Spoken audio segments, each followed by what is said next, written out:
လူတွေရဲ့အကြောင်းလေးကိုတစ်စီတစ်စောင်းပြောပြချင်တာမဟုတ်ပေါ့နော်ကိုယ်အတွေးထဲမှာ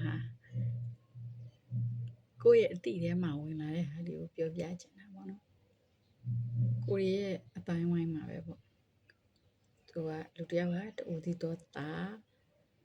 မိဘစကားတအားနားထောင်တအားလိမ်ပါတယ်သူကနောက်အိမ်အောင်ကြပြီးတဲ့အခါမှာအခုအချိန်မှာပေါ့နော်အဲ့ဒီအချိန်မှာ20ကျော်တော့မိဘစကားတအားနားထောင်တအားလိမ်ပါတယ်လူတစ်ယောက်ကအခု40ကျော်50ကျော်လောက်မှာကျတော့ရက်သမားကြီးလုံးဖြစ်သွားတယ်။ဘာကြောင့်လဲဟေ့ဆိုတော့သူကအရာရှိ